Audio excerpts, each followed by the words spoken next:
Welcome back to the Rest is F1 podcast. Today we are doing our season review of the 2025 season of Formula One.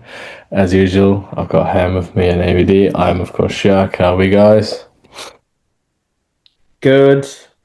Looking Hey, forward to this. And, it's been a long season, but good to do a summary of what we have seen so far and selecting the best moments, I guess, for the season. Yep. hey, Shaq. Hey, BD. One amazing ride. I mean, two extreme halves of the season, uh, complete ups and downs, and we are done. So one last season review of 2025. Let's get on with it. Yep. We've had one or 2 weeks to digest or take in the fact that Lando is, of course, the world champion. And so to start off, let's go to what we think out of 10 we'd give the season. Let's go Ham first.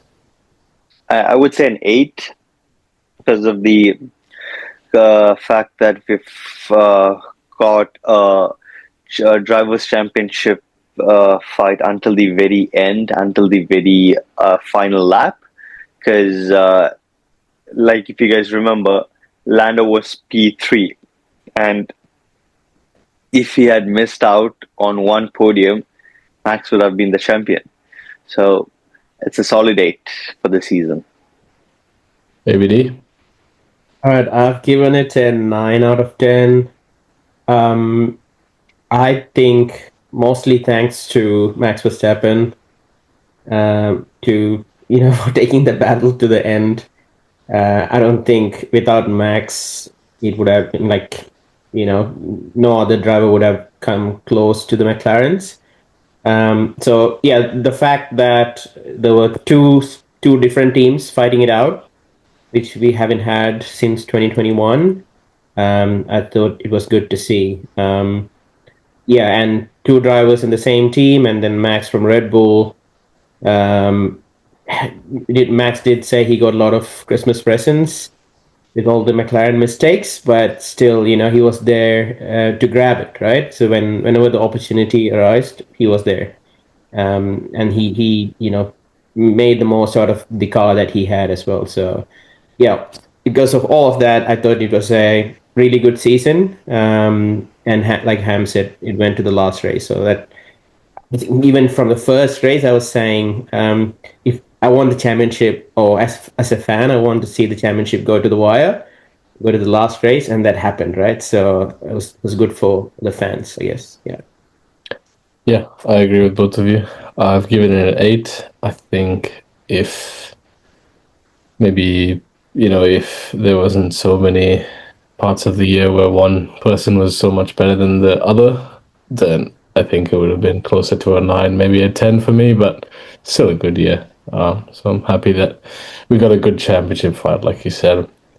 But I want to talk about the biggest surprise of 2025, and I'm going to start ABD. Why don't you kick us off? All right, I've gone for Ollie Behrman for the biggest surprise.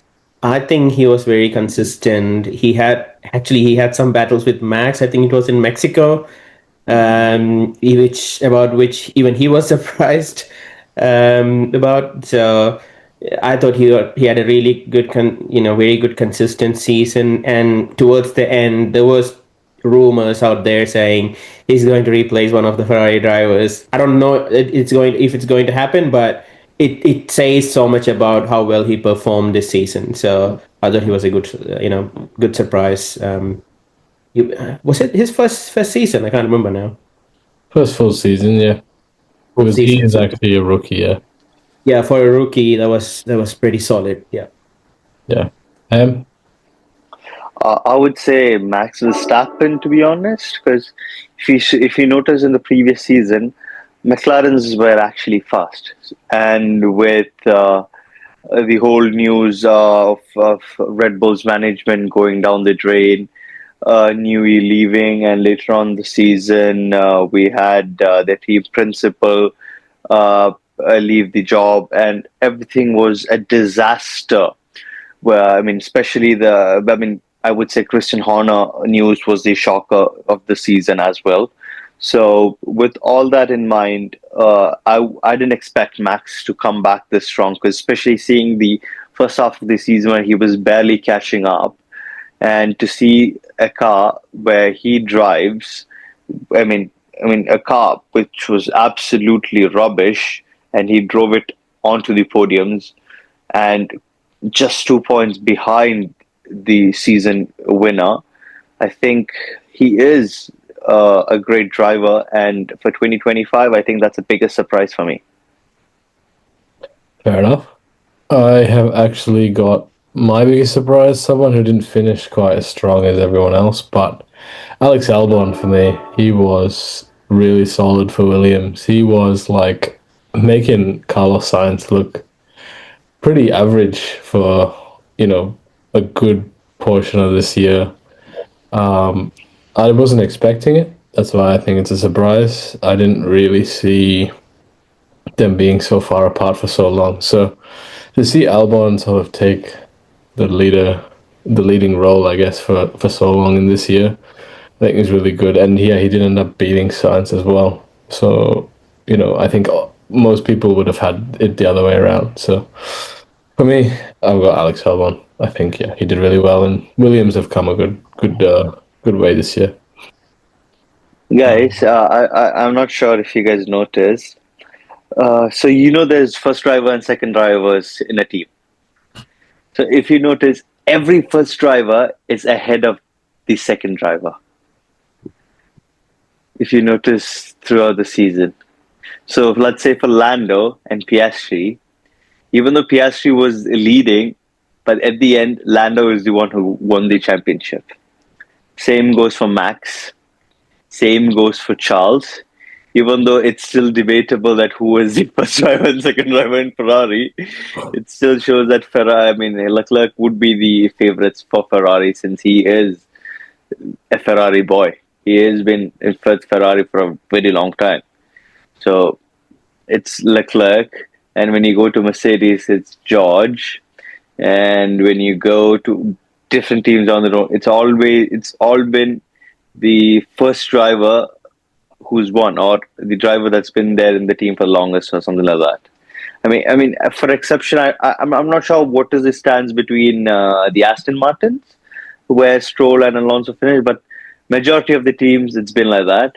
You notice when Yuki was in the race, it's been Yuki who's been leading the Racing Bulls, and then once he's moved to Red Bull, it became Hadjar rather than Lawson. So technically, it's kind of where what I'm saying is like the driver who's been there with the team for a longer period is the first driver to win. Ahead of the second driver, kind of thing that I noticed today.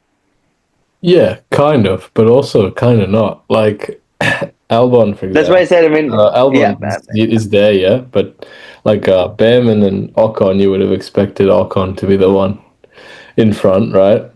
Even though, yeah, Behrman is. Yeah, this is obviously both. Yeah, that was just one or two teams apart from that. But even for Williams, it's Ocon Albon who's ahead of Sainz. Yeah.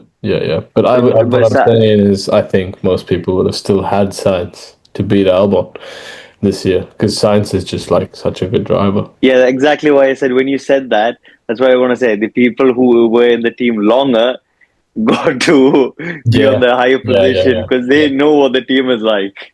Yeah, but exactly. I also think like a lot of us underestimate how much of a change it is for drivers to move from one car to another. In case of rookies, it's different because they have been like training on the sim for the same car in the previous year. They have been the reserve driver and so on and so forth. But in case of Hamilton and Sainz, like they are into a new team, like for the first time, using all the controls, which is completely different from what I've heard from like interviews between like Hamilton and Sainz. So I think Sainz at least showed like he picked up the pace in the second half of the season. Hamilton still struggled. So Yeah, it's I good to mean, hear. if you guys seen the new steering wheel for the 2026 for Ferrari, it has been changed. It has been changed completely.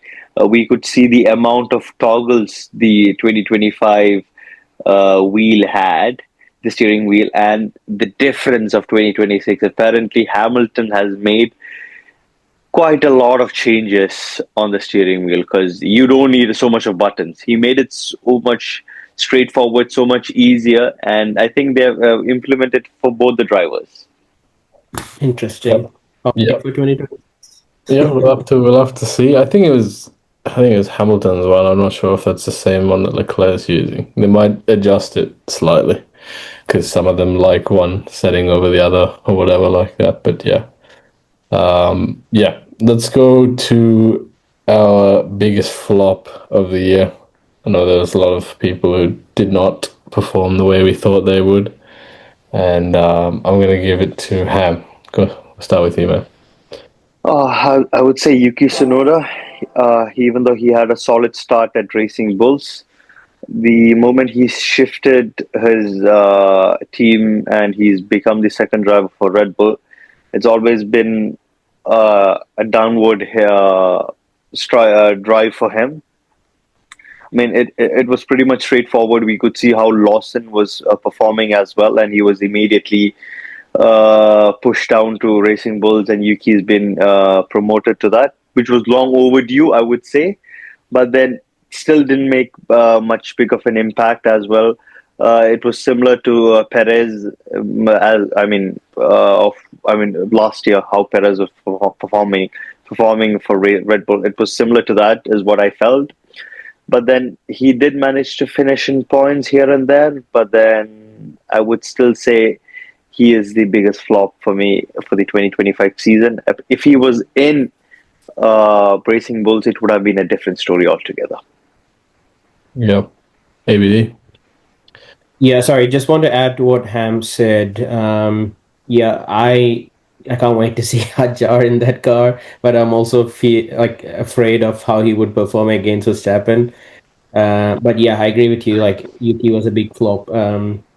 I think Perez performed so much better than Lawson or Yuki in Max's teammate role, right? So yeah, that's the bit of a sad story there. Yuki don't have a seat next year as well. So yep, aligns with what Ham said. Okay, my biggest flaw, I have gone for Ferrari. I think it's so obvious with this team this season. They just were too bad. The car was undrivable, and I was hoping, like they did in the previous seasons, they usually like pick up pace towards the end of the season. I thought it got really worse in the last few races. I could see in some of the onboards how hard Leclerc was battling that car, and even he managed to put it in the top four or top three in a couple of races in Yeah, qualifying. yeah. So yeah, kudos to him, I guess. But Hamilton was nowhere near the performance he had, I guess, to be Yeah. able to show him the car. And it's such a shame that with the amount of resource they have compared to other midfield teams, they fell off so much. They qualified P18, P19, below so many of the midfield cars, but who didn't even have like half the resource and the money Ferrari has. So yeah, biggest fall by a big margin for me. Ferraris were this season. Yeah, no, I agree with that. I think I'll always go back to this from what I said end of last year, or sorry, start of this year. Um, they finished last year fighting for the constructors. We thought they'd come into this year two of the best drivers on the grid, and then they go and produce one of the worst seasons I've seen from them in a while, probably since 2020. Actually, their worst season they've had in a while. So yeah, I don't know how they've done that. They've lost to Red Bull as well. Something that's a bit more difficult to do these days when you've got essentially just one car scoring the points. So yeah, just yeah, everything you said. It just makes sense. But I mean, my biggest flop. I've gone a bit more specific in that Ferrari category, and it is Lewis Hamilton. I think we did expect more. We did expect more. We had some moments here and there early in the season, and I would say the biggest one that really made us think, "Oh, this guy is really back," is in China when he won the sprint. We all saw that, and we thought, you know what, Lewis is back. Lewis is going to put on, the performances we know he can do. And it just didn't happen. It really never happened. He finished the whole year with no podium. You think about the people who got one: Antonelli, Hulkenberg, Sainz, and Hadjar, and all these people. They all got a podium, and Lewis went without a single one. I just don't know. I don't know where he goes from this. His tail end of this year has also been very bad in general, because he's just been so bad in the media in terms of he just seems so down and ready to give up. But I think he shouldn't. I think he should stick it out and see how he goes next year. And yeah, it's hard to say. It's sad to say as well. But yeah, that's Lewis, I guess. Yeah, Well, Shaq, there's one thing as well. If you actually notice, Ferrari has got only one win throughout the season. It was given by Hamilton in the Chinese Grand Prix, and that's it. That is the Yeah, only win they've got in the season. yeah, but sprint wins unfortunately don't count, I guess. Yeah, but that's the only win Ferrari has this season. The Yeah, only but win. like it's not a proper win, man. It's not a proper win. Yeah, I mean, it's not a proper win. you look at the race and what they did in the race. It was nowhere near that Yeah. quality. So yeah, I mean, if you shame. look at the race, you wouldn't believe that this car won the sprint race. Yeah, exactly. 100%. I agree with that. But yeah, the look, biggest the, big, it's tough. the biggest highlight for Ferrari this season was Lewis Hamilton's photo in front of the Maranello factory. Uh, that's it. Pre-season, yeah, Pre-season. pre-season, yeah. And, no, I'll give Leclerc some props. He definitely did put in good shifts here and there. He did end up. I think he had 7 podiums, so he did not do a bad job at all. But yeah, that's Ferrari in a nutshell. I think we'll lay off them now for a bit. But I want to turn the page to something a bit different. We haven't really had too much of this in the last few years, and that's rookies. And we've had, I think, 5 or 6 rookies this year. I want to know who you guys have got for Rookie of the Year for 2025. AVD, go for it. I have gone for one of my favorites, like these days. I feel like Isaac Hajar for Rookie of the Year. I was actually watching Australian Grand Prix at the track, and we all remember how his season started with a crash behind the safety car, and how down he was after that race. And everything changed after that. Like he picked up so much pace compared to Lawson in that Racing Bull car. So many finishes in points in many races. So he has been the highlight for me as the Rookie of the Year, and I think deservedly he got that seat at Red Bull end of the season. Like I said before, we'll have to wait and see how he performs against Max Verstappen. But I think he deserves that seat after that first amazing first season. Yeah. I mean, I totally agree. I mean, I agree with AVD on the fact that Hajar is one of the best rookies we've got this season. I mean, even Bortoleto was good. Kimi Antonelli, which he is my best rookie of the season. I mean, all the rookies, they did how much ever they can. With the cars provided to them, they've maximized it. They've maximized it. You can see Ollie Behrman, you can see Hadja, you can see Kimi, you can see Bortoleto, you can see Lawson. I mean, they've maximized how much ever they can. But then, when you look into teams like how we were mentioning about how experienced drivers unable to do it, we could see how rookies did it. And especially when you see Kimi Antonelli, he's stepping into a big shoes. I mean, big team and a bigger shoe to fill because he is replacing Lewis Hamilton. And I would say he's done an amazing job there. You wouldn't expect a rookie to come forth and fill in a huge gap left by one of the best drivers Formula One has ever seen. 18-year-old, yeah. 18-year-old, and imagine he got a podium as well on his very first season. Yep. With teams like McLaren, drivers like Max, Ferrari, and especially his teammate George Russell. He is insanely quick, and still we've got three rookies on the podium this season, which is insane. So we've got Hadja. We've got Kimi and Antonelli. Kimi, Hadja, and we've got one more. Bortoleto? Or was it Holger? Those were the two. No. Sorry, only two rookies. But that's still something. That is still something. So, I mean, to me, Kimi is the rookie of the season, especially because the amount of points he's got. But then the team he was in was also a big team, and they finished P2 in constructors. Yeah, I agree with you, Ham. I think for me, I've also got Kimi Antonelli. I think that coming into that team, and I think it's different. It's different of a situation compared to Hadja. I think obviously full credit to Hadja.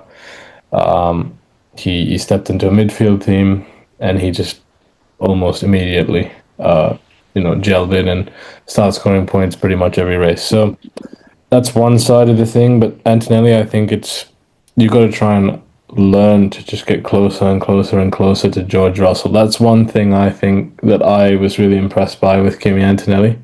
The way over the season, he just goes from, so far of a gap because one, he's a rookie and George Russell's an experienced race winner. And he goes from that, and then they're closing the gap, and then there's so many races at the end of the year where he's actually beating George Russell. And he got, a couple podiums, one in Canada, one in Brazil, and one in Vegas as well. So, yeah, I think you got to give it to Kimi. He's done some really good performances this year, like the three I mentioned, holding on to those hard tires in Vegas. That was one standout thing. We're just all shocked by the fact that he just managed to keep that position. Yeah, and defend. Yeah, exactly. And defend. So, yeah, I've got to give props to Kimi. He's just been really good. But I think the three that did catch my eye the most this year was Kimi Antonelli, Oliver Behrman, and Isaac Hadja. Those three were the ones that really stood out and made an impression, I would say. So, yeah. And Shakib, don't leave out Bortoleto because he has actually pulled the car from nowhere. Yeah. No, I agree. I would say they were just a bit of a level above Bortoleto. I think he's just got a bit more time to get used to it because he's a bit younger. He's got a bit more of a difficult car, I guess, to learn. And he did make a lot of, I would say, more rookie errors. He tried. He's tried to make most of the car how much ever he can with his experience. Yeah, exactly. So, yeah, again, full credit to all the rookies. They've done a huge job this year. So, we've only got one next year. So that's one to look out for. Arvid Lindblad. He is, I think, British. I think he's British, but he's got part Indian in him as well. So, it'll be interesting to see. He was Austrian. Huh? He was Austrian. Maybe I'm wrong. Yeah. I thought he was Austrian with Indian background. I know he has Indian background. He sounds very British. I don't know if I can. The name sounds very Austrian. Yes, that I agree. British. He's British. Yeah, British, Swedish. British, Swedish. That's what he is, and Indian as well. So, yeah, quite a lot of backgrounds.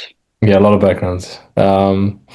Yeah, so that's rookies. But I want to move on to the next one, and that is the best driver transfer of 2025. We had quite a few swaps like Lewis Hamilton, but obviously, from the fact that I had him as a flop, I think he wouldn't be there for any of us. So why don't you guys go ahead and tell me who you've got for best I'm, driver transfer?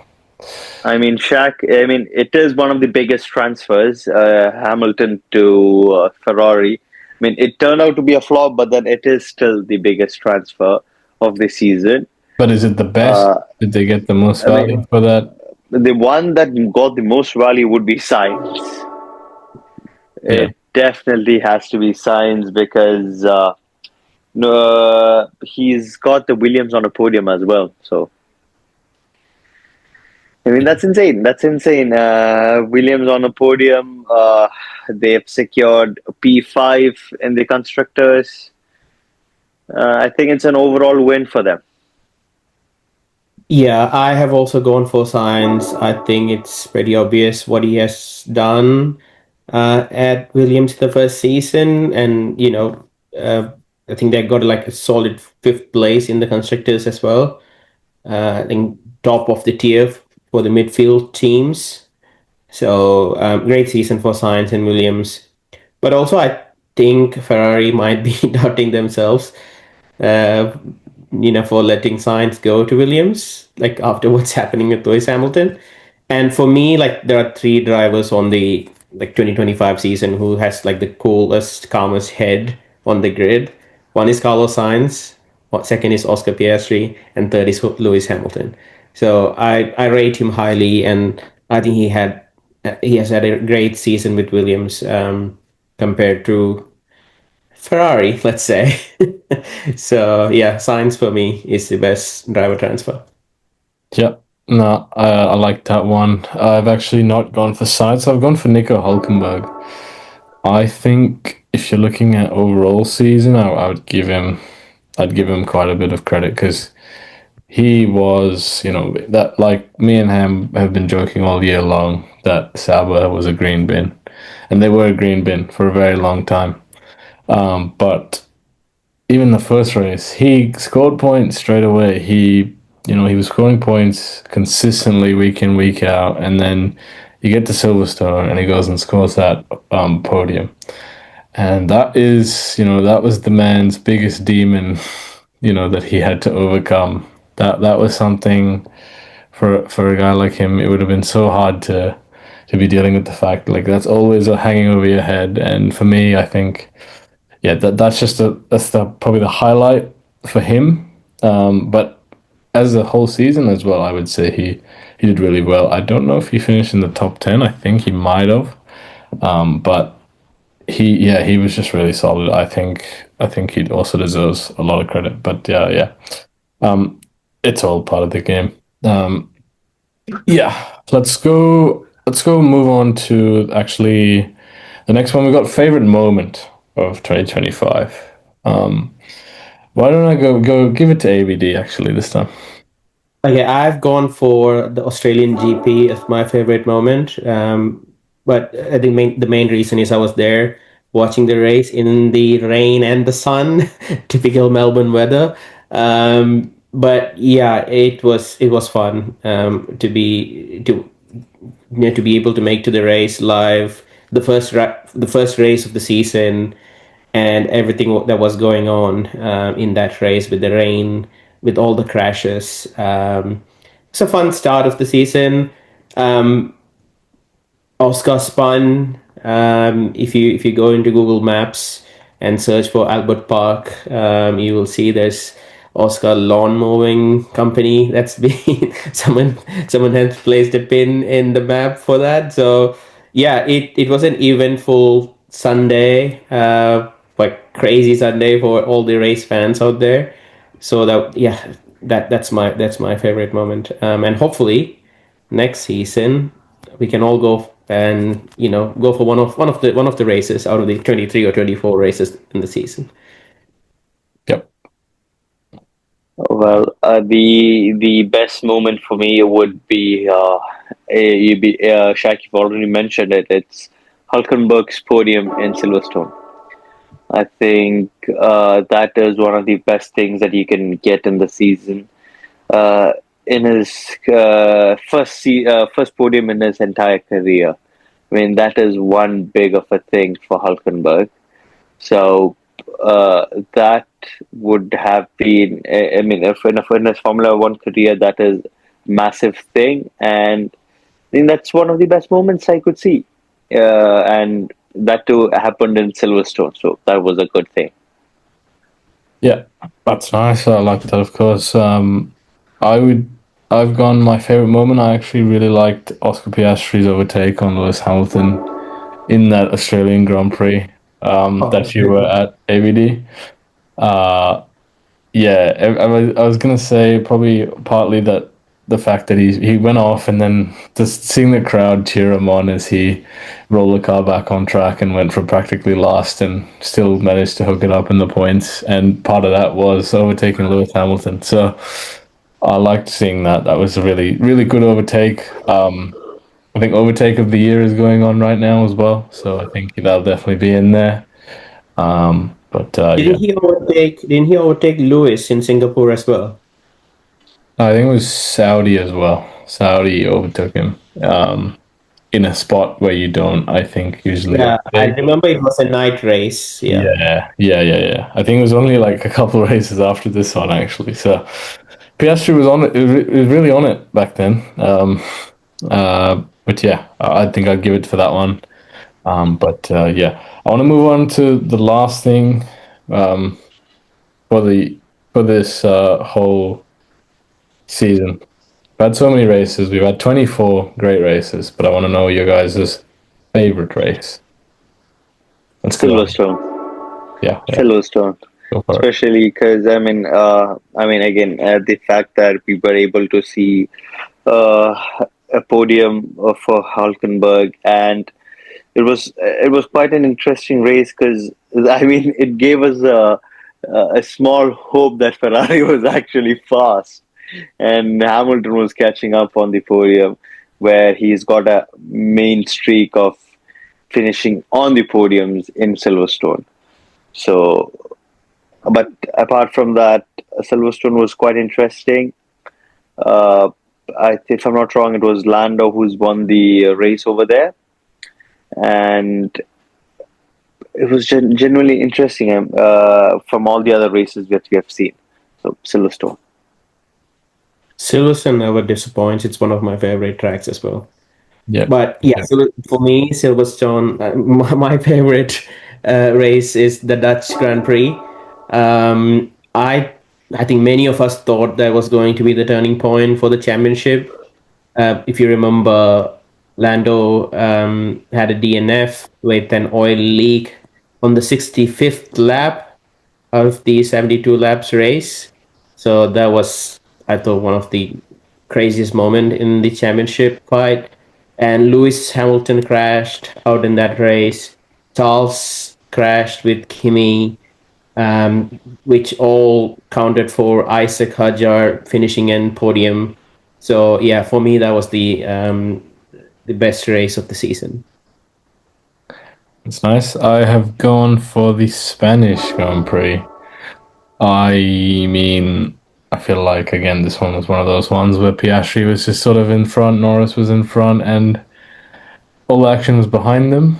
And that action was that Max Verstappen, George Russell incident, safety car restart. He lost the position to Charles Leclerc like straight away. And then obviously had the bang, like it was quite a bang with George Russell, the banging wheels, and that was so much like, oh, well, the championship's over for Max. There's no way he's in this one. All this stuff. So for me, I just thought it was a nice spicy race. I mean, there was parts of it that maybe were lackluster, but I feel like every race has some of that. But yeah, I mean, we definitely got some action there. So yeah. Yeah, so many great races this season. The only difference compared to the previous season was like the number of overtakes was getting lesser and lesser, but hopefully in 2026 that's going to change. Yeah. Yeah, but had so many great races, so many unpredicted people or drivers on the podium. So yeah, it's been a great season. Yeah. Yeah. Truly, yeah. One hell of a season, and we are not gonna get to see this beautiful cars and no more DRS. So Yeah, I was think also mom now. that's a yeah, it's Mom mom. now. Yeah. I was also going to say we got like I don't know how many days without a race, without an F1 weekend, which as fans, we just miss it so much, right? I think So it's like 80 days something now. they've already put the countdown. Yeah, I think I saw somewhere there's like 80 days still left to go, or maybe more, but yeah. Yeah. Yeah, I think it's more than that. Maybe a but little bit more, yeah. the Yeah. exciting part for next season is the big change in rules and regulations. Like the cars are going to look so different. So even the launch days of these cars, I'm sure they're not going to show the real one, but it's going to be exciting just to watch. Those Yeah. live. Yeah, yeah. Yeah, but then they're gonna be a bit slower apparently. So I don't know. Yeah, but it's an Let's see. engine change, right? They're apparently tuning the engines up. I So mean, how much can you tune an engine? If all the drivers are saying that it's gonna be a really slow car comparing to what I they have guess had in this. I mean they don't know yet, so yeah. Alrighty. Well, that sums up season review. That is everything for 2025. We look forward to a great 2026. And until then, I think that's everything for now from us from TRF1. Until then, bye bye, guys. Thanks for watching. See ya, guys, and do like, share, and subscribe.